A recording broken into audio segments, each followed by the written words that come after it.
Himachal budget 2022 में जयराम सरकार ने किया घाटे का बजट पेश।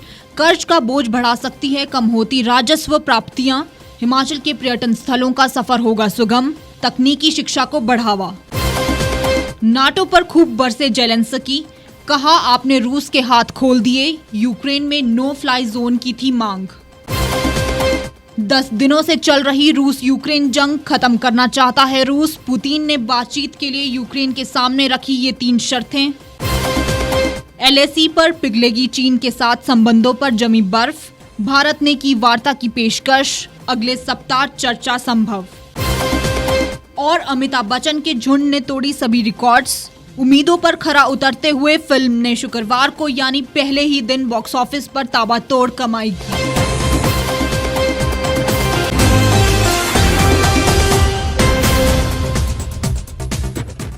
नमस्कार, स्वागत है आपका द रीव टाइम्स न्यूज चैनल में।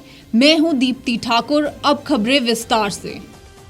हिमाचल बजट 2022 में मुख्यमंत्री जयराम ठाकुर ने शुक्रवार को कर रहित बजट में कल्याणकारी योजनाओं की घोषणा की।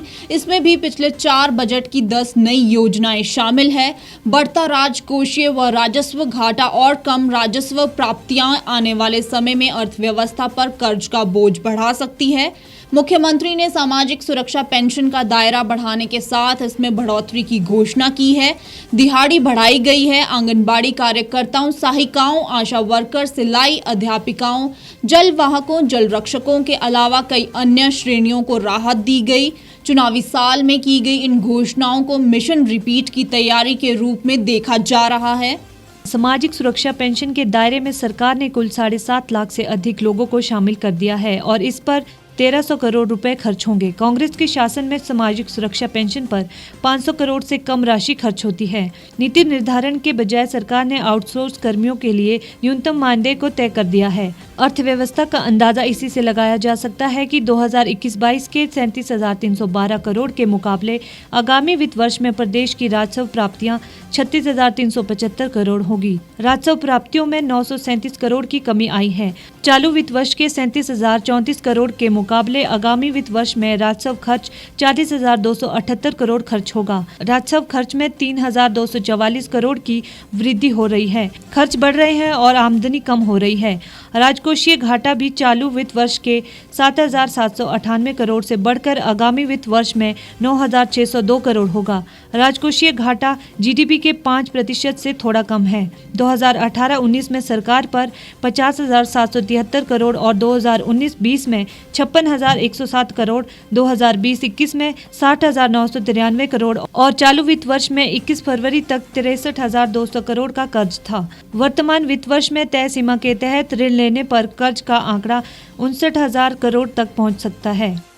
अब तक प्रदेश सरकार सकल घरेलू उत्पाद का 3% कर्ज उठा सकती है। पिछले 1 साल से केंद्र सरकार ने अर्थव्यवस्था पर गहराए संकट को देखते हुए 5% कर्ज उठाने की अनुमति दी है।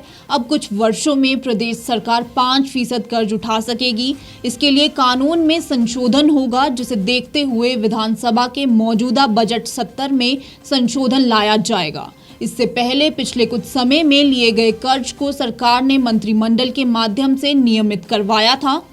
सामान्य तौर पर टैक्स से लेकर अन्य संसाधनों से कर राजस्व में 10% बढ़ोतरी करने का लक्ष्य रखा जाता है। प्रदेश में इस बार नई पहल की गई है। प्रदेश से लेकर देश की अर्थव्यवस्था पर कोरोना के कारण बुरा असर पड़ा है। प्रदेश सरकार के प्रयास से कर राजस्व में बढ़ोतरी हुई है। इसे जारी रखते हुए सरकार ने 15% वृद्धि करने का फैसला लिया है। 2022-23 में 9,282 करोड़ रुपए कर राजस्व के रूप में प्राप्त होने की संभावना है। कर राजस्व में 15% वृद्धि अनुमानित है। यूक्रेन के राष्ट्रपति वोलोडिमीर जेलेंस्की की उस अपील को नाटो ने खारिज कर दिया है, जिसमें उन्होंने यूक्रेन को नो फ्लाई जोन घोषित करने की मांग की थी। मांग खारिज होने के बाद शनिवार को राष्ट्रपति जेलेंस्की नाटो पर खूब बरसे।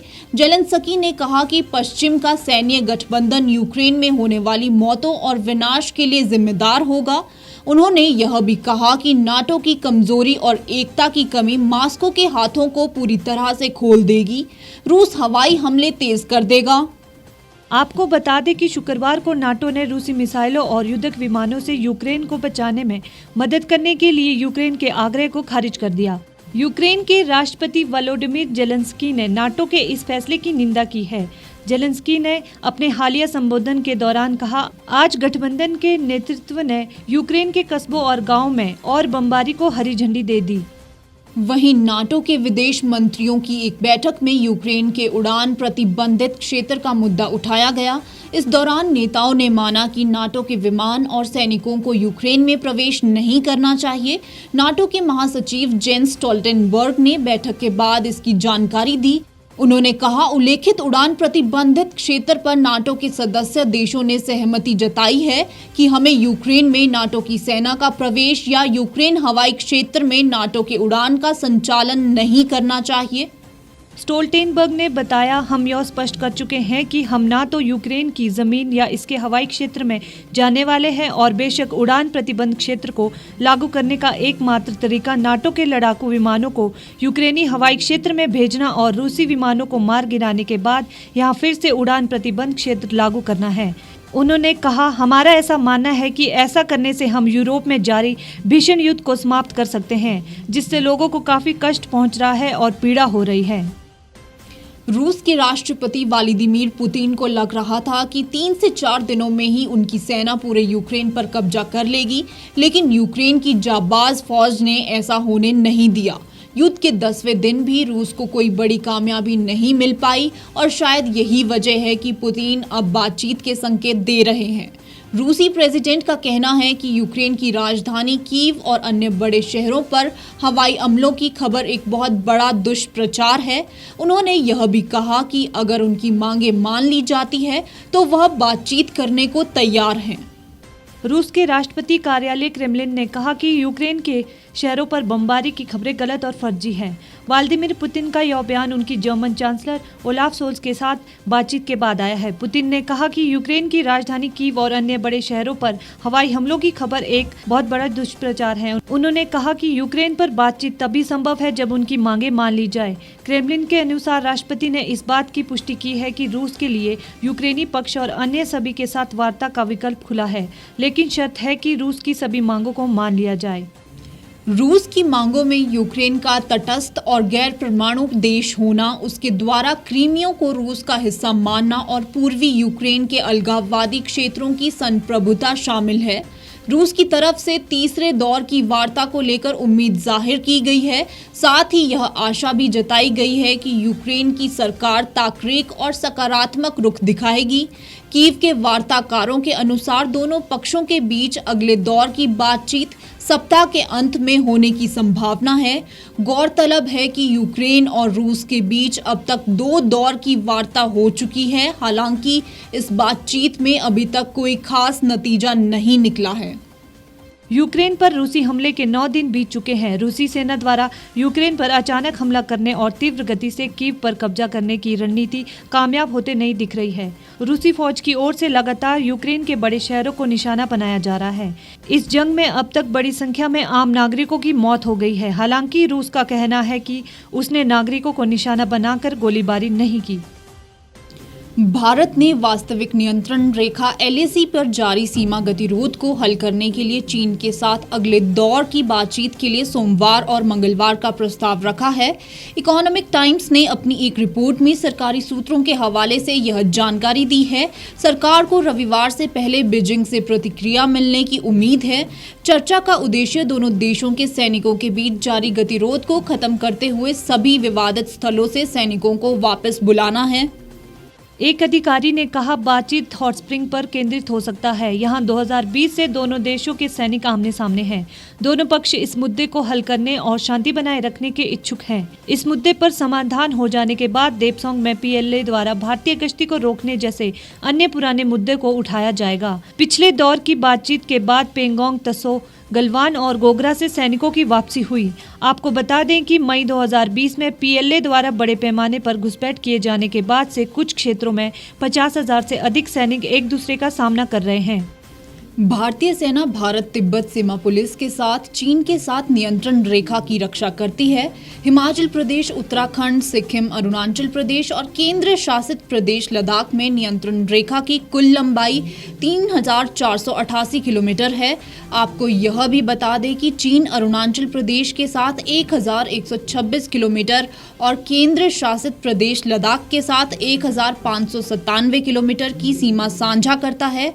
चीन हिमाचल प्रदेश साथ 200 किलोमीटर, उत्तराखंड के साथ 344 किलोमीटर और सिक्किम के लिए 220 किलोमीटर की सीमा साझा करते हैं।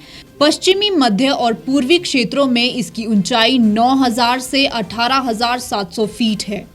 पूर्वी लद्दाख में भारतीय और चीनी सैनिकों के बीच झड़पें पीएलए की मई 2020 की घुसपैठ के बाद हुई। इसके बाद 14 दौर की सैन्य राजनयिक वार्ता हुई। जनवरी में अंतिम वार्ता हुई थी। इस दौरान दोनों पक्षों के बीच स्पष्ट और गहन विचारों का आदान प्रदान हुआ, लेकिन कोई सफलता नहीं मिली। रूस के आक्रमण और यूक्रेन के खिलाफ युद्ध के बाद पिछले कुछ दिनों में विभिन्न संयुक्त राष्ट्र मंचों पर रूस के खिलाफ प्रस्ताव लिए जाने पर भारत और चीन ने मतदान से परहेज किया है। कल यानी 4 मार्च को अमिताभ बच्चन की मोस्ट अवेटेड फिल्म झुंड रिलीज हो गई। उम्मीदों पर खरा उतरते हुए फिल्म ने शुक्रवार को यानी पहले ही दिन बॉक्स ऑफिस पर ताबड़तोड़ कमाई की। वास्तविकता को दर्शाने वाली यह फिल्म लोगों को खास पसंद आ गई है और शायद यही वजह है कि फिल्म ने पहले ही दिन करीब 8 से 10 करोड़ का बिजनेस किया। फिल्म में अमिताभ बच्चन का रोल लोगों को काफ़ी पसंद आ रहा है। यह कहना गलत नहीं होगा कि अमिताभ बच्चन ने अपने शानदार अभिनय से लोगों का दिल एक बार फिर जीत लिया है।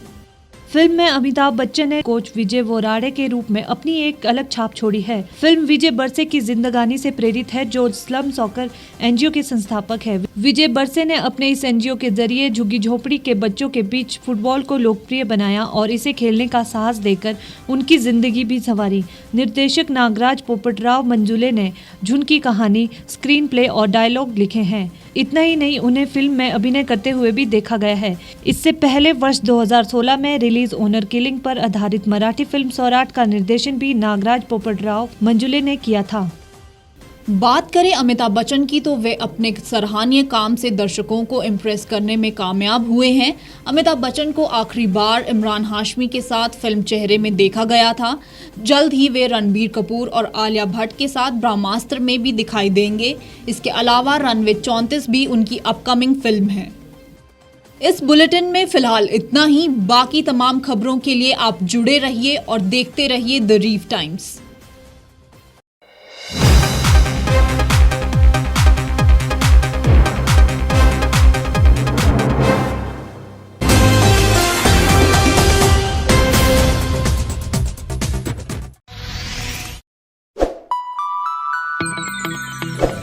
खबरों में बने रहने के लिए सब्सक्राइब करें द रीव टाइम्स, लाइक और शेयर करना ना भूलें।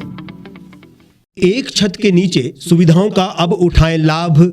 रीव ई मार्ट में अब पाएं अपनी रसोई के लिए गुणवत्ता और सस्ते दामों पर राशन सामग्री। दालें हो या हो मसाले, आपका किचन ई मार्ट संभाले। उच्च गुणवत्ता और दामों में बेहतरीन रीव ई मार्ट में पधारें और पाएं अपनी पसंद के सभी उत्पाद, या फिर करें ऑनलाइन ऑर्डर और पाएं घर द्वार पर ही सुविधा। आज ही संपर्क करें फोन नंबर 8219694079 पर, बाईपास रोड, शनान, संजौली, शिमला। गांव की चौपालों से लेकर संसद के गलियारों तक, गृहिणी के चूल्हे से लेकर निवेश और बाजारों तक, किसानों के हाल से लेकर खेत और खलिहानों तक, शिक्षा और स्वास्थ्य से लेकर खेल के मैदानों तक, संसद के प्रधान से लेकर पंचायत के पंच तक, सेंट्रल हॉल से लेकर ग्राम सभा के मंच तक, हर खबर पर रहेगी हमारी पैनी नजर।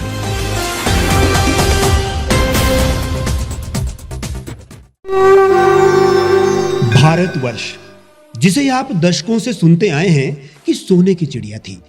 इसके पंख पहले मुगलों ने कुतरे, फिर अंग्रेजों ने, और आज राजनीतिक प्राणी कोई कोर कसर नहीं छोड़ रहे। आज भी लगभग 25 करोड़ लोग रात को भूखे सोते हैं। करीब 2 करोड़ लोगों के पास घर नहीं है। भ्रष्टाचार में हमारा 176 देशों में 80 नंबर आता है। औसतन 100 महिलाओं के साथ हर दिन ज्यादतियां होती है और ना जाने क्या क्या। देश की संसद से कुछ ही दूरी पर चादर लपेटे सैकड़ों लोग सुबह नील गगन के नीचे सोए हुए मिलते हैं। क्या आप एक ऐसे भारत की परिकल्पना नहीं करना चाहेंगे जहां कुछ ऐसा किया जाए कि 1 वर्ष के भीतर देश में कोई भिखारी या लाचार भी आश्रयहीन न रहे, लोगों को सभी सरकारी सेवाएं घर द्वार पर ही प्रदान की जाएं ताकि दफ्तर या कर्मचारी के चक्कर ना काटने पड़े, भ्रष्टाचार जड़ से समाप्त हो जाएगा। सेवा प्रदाताओं की पब्लिक रेटिंग यानी जनाकलन और तकनीक द्वारा अपराधों का शून्यकरण किया जाए। स्वास्थ्य और आधारभूत शिक्षा सभी के लिए समान गुणवत्ता के साथ निशुल्क प्राप्त हो और भी बहुत कुछ। यदि आप इस पवित्र राष्ट्र निर्माण यज्ञ का हिस्सा बनना चाहते हैं तो आज ही राष्ट्रीय लोक नीति पार्टी से जुड़ें। अब देश राजनीति से नहीं, लोक नीति से चलेगा। विजिट करें वेबसाइट rashtriyalokniti.org।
लेटेस्ट खबरों के लिए आप यूं ही देखते रहिए द रीव टाइम्स। लाइक, शेयर और सब्सक्राइब करना ना भूलें।